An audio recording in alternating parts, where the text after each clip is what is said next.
Welcome to Module 5, Section 4, where I cover an interesting topic known as fundamental analysis. Basically, if you want to apply some sort of logic to your investment program beyond just going on stock tips or recommendations, where you want to come up with the investment ideas yourself, you probably want to implement either one, if not all three of these building blocks that I'm going to talk about. The first one is a thing called fundamental analysis. And throughout this video, instead of saying fundamental analysis over and over again, I'll probably just call it FA. The second area is technical analysis, and I'll probably just refer to that as TA most of the time. And then a third area that's often overlooked, which is probably the most important block, is mental analysis. Overcoming your own emotions or using the market's emotions to your advantage. Fundamental analysis, or FA. What is that? What FA tries to do is determine a stock's real or fair market value. Another word that is often used is intrinsic value. What is that stock really worth? After you do all of your analysis, you break everything down, you come up with a number that you think that stock should be worth. Then what we do is we look at what is the current price of that stock. So you compare what you think the value of that stock should be with the current price of that stock. We put stocks into two basic categories: expensive stocks and inexpensive stocks. To be an inexpensive stock, you look at the current price and you notice that it's below the price that you've determined that stock should be. So what you do is you buy those stocks or purchase those stocks because they are considered to be inexpensive. Then we look at stocks that have a current price that is believed to be above fair market value. These stocks are sold because they are considered expensive. So the idea is you buy it when it's inexpensive and then you sell it when it's considered to be expensive based on your analysis. When you're watching the financial channels, whether it's Bloomberg, Fox Business, CNBC, Yahoo, any of the different sources that are online, most of the time when they have guests, these are fundamental analysts. Wall Street employs an awful lot of these people, and they constantly sit in a room and they crunch their numbers and they come up with what they think is the fair market value. So instead of you doing all the work and coming up with your own idea of fair market value, they do that for you.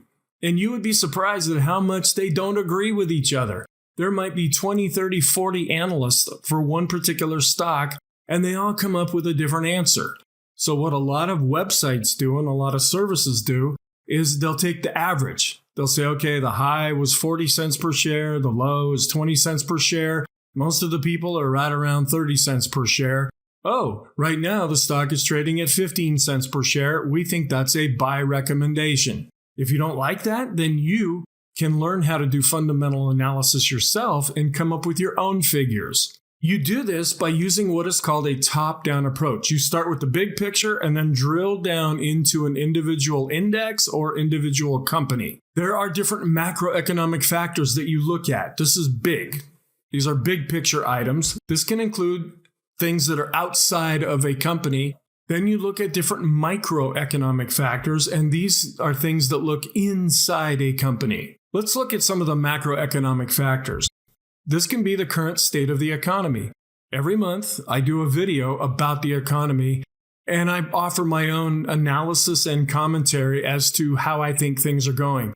This is something that I study all the time, but I only do one video each month about the economy. Then I look at different sectors. Now, when we're talking about the S&P 500, what they do is they take all of the stocks that make up that index. There's currently 505 or 506 stocks, and they break all those stocks down into 11 different sectors. We also might look at domestic issues. Specifically, what's the government doing? Now, a lot of times, the stock market doesn't really pay attention to Washington, D.C. all that much. But every once in a while, there'll be new rules, new regulations, there'll be changes that they do away with, there'll be new things that are added, and this can really impact a company. We're seeing a real shift now as we move towards the modern monetary theory type of implementation, which is kind of a new economic theory that's being implemented And a lot of that is focusing more on the new Green Deal and climate change and things like that. We have to be aware of those things, whether you agree or disagree that those are good things. That doesn't really matter at this point. A lot of companies are taking on this concept and implementing it in their companies. Then we have different geopolitical factors. What's going on around the world? What's happening in Japan? What's happening in Europe? What's happening in China? What's happening between the US and Russia? What's happening between the US and Japan or US and China? Sometimes these can have an impact on the overall fundamentals of a company. Other times, they don't really have much of an impact, and we need to study all of those things to figure out what is important and what's not important. Then we look at what is the market fixated on, and this changes almost on a daily basis. It might be an economic report that came out. It might be an earnings report given by a specific company. It might be something that's happened with the whole pandemic. It might be a host of different things, and this is where it becomes interesting because sometimes good news is seen as good news, and that will drive prices higher. Sometimes, if we're worried about the economy going too fast, good news can actually be bad news, and the inverse of that can also be true. It may not make logical sense, but that doesn't matter. We have to figure out what is happening in the markets. Then we look at different macroeconomic factors. This can be the management. You might like a certain stock because you really like the management of that company, maybe the CEO or some of the key executives that play a real role in that company, or the revenues. Are they seeing a nice increase of revenues over a period of time? If you're seeing nice growth, you might really like that as an investment. Also, there are different earnings. And specifically, you usually break these down into earnings per share. And then what do their future growth prospects look like? They may not be all that great of a company right now, but they might have something in their pipeline that you really like. And so you decide you want to invest in this company. Then we have return on equity and then profit margins. A company has to eventually make profits in order to stay in business. Now, when a company starts out, it may not have profits for a long time, and investors may still really like that company. Amazon traded for years and didn't make a profit. It was a big deal when they showed their first profit. Now they're a very profitable company, but a lot of times when companies are young and they're starting out, they may go many, many years before they actually see any profits. And it can be a host of other things. This is one of the things that you'll find frustrating about FA is that no matter how much you study, no matter how much you know, no matter how many spreadsheets you look at, there are still things that you don't know about that company. And so a lot of people think, okay, they've uncovered enough information to make a good decision about that company, where other people, they do all this analysis and they're going, wait a minute, there's still a lot of things that I don't know. And so now instead of having a real conviction about an investment, you're just kind of, well, I hope this works. We can also use fundamental analysis as it applies to indexes. The Dow Jones Industrial Average, that's the most famous one that people usually talk about. If somebody says the market's up, the market's down, or it's up 1,000 points, down 1,000 points, they're usually talking about the Dow. But that's only 30 stocks. So it may not be the best index to use. Another one that people often refer to is the NASDAQ 100. The NASDAQ has thousands of stocks. Well, there's an index that just takes the 100 largest NASDAQ stocks and just puts them into an index. And a lot of people just focus on that. I focus on that very heavily.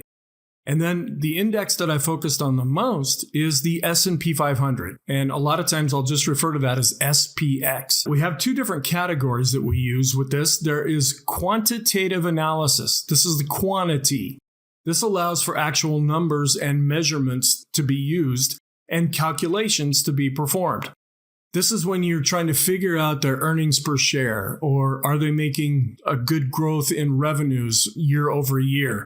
These are things that you can actually measure and then try to project out into the future and see if that will continue or if that will stop. Then there are other things such as qualitative analysis, and this has to do with quality. This is a lot harder to measure. Something like key executives, maybe they have a hotshot CEO, and if that CEO leaves, what's going to happen to the company? Maybe they have a really good management team that has a new approach to doing things, and you really like that. Brand name recognition. If you have a brand name like Coke or Pepsi or Microsoft or Apple, a lot of people buy things just based on the name. Other things can also include patents.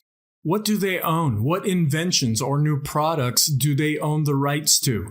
And then what are they currently developing? What are their future products? Some products really are successful. Other products are not so successful. Remember Betamax, VHS? At one time, Betamax was considered the king, but then VHS ended up winning out. There are different standardization methods that are used in the industry that you might think we're going in one way for a period of time, but then ultimately we end up going a different way. And then different proprietary technology. What do they do that's unique? Or they may have methods that are unique. They have a different way of doing business than other companies. Some of the drawbacks of FA are that forecasts, whether you come up with them or if you hear them from other people, no matter how educated, no matter how long you work, no matter how many numbers you crunch, these are estimates. We don't know what's going to happen in the future. So these are guesses. Yeah, we think that's what will happen, but we don't really know for sure. We are predicting at that point. Some people really get a thrill out of that. Other people are successful at that. Other people don't really like that uncertainty, or they're not very successful at doing those things. Analysts publish buy or accumulate, they usually change the word there, recommendations. But these recommendations, whether it's buy, hold, or sell, they can change over a period of time.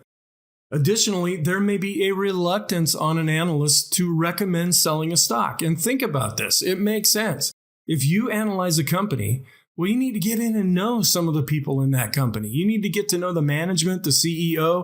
You need to go visit the company. You need to look at their products. You need to try out their products. You need to look at their different retail stores if that's what they do. And all of a sudden you come out and you say, this company sucks. Do you think they're going to welcome you back in next time?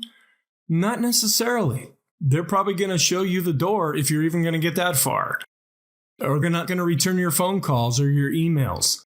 So analysts are under some pressure to make sure that they either make good recommendations or they sugarcoat their bad recommendations. An analyst may not want to bash a company, which can also compromise their objectivity.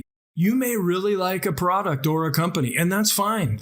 Don't let it ruin your own objectivity. You want to analyze this investment to see if it's a good investment. Don't let your own preconceived notions dictate what you do or don't do. Fundamental analysis can involve any aspect of a stock, which leaves room for many unknowns. And that's what I stated a little bit earlier. No matter how much you study, no matter how much you analyze, no matter how much you know about a company, there's still things that you don't know. And that leaves a real question mark as to what will happen in the future. Pure fundamental analysis. Let's say you decide, I'm a fundamental analyst. This is all I do. I am Warren Buffett. He's probably the most famous fundamental analyst. He doesn't really care what the market's doing or what the price of the stock is doing. He's digging into these companies and seeing what has value and what doesn't have value. He's not always right, but he's not always wrong either. That's probably why you've heard of him, as he's had a track record of good success. A pure fundamental analyst doesn't really concern themselves with other disciplines like technical analysis or mental analysis, the other two areas that I'm going to cover. If you want to learn more about fundamental analysis, and there's a host of books out there, the one that is probably cited as being the best book or the first book to have in your library, if you don't already have it, is called The Intelligent Investor. It's been around a long, long time. It's written by Benjamin Graham. You can easily find it on Amazon. However, this is kind of a dry book. It's a lot of number crunching. If you're the accountant type or maybe an engineer type, you might really dig this stuff. But other people, they'll pick up this book when they're having trouble sleeping because within minutes they'll be fast asleep. It's not necessarily cutting edge excitement. But if you want to be a successful investor and you want to learn how to do things using fundamental analysis, you're going to want to spend your time in this book or books like this. This concludes Module 5, Section 4, and I will pick up with things again in Section 5.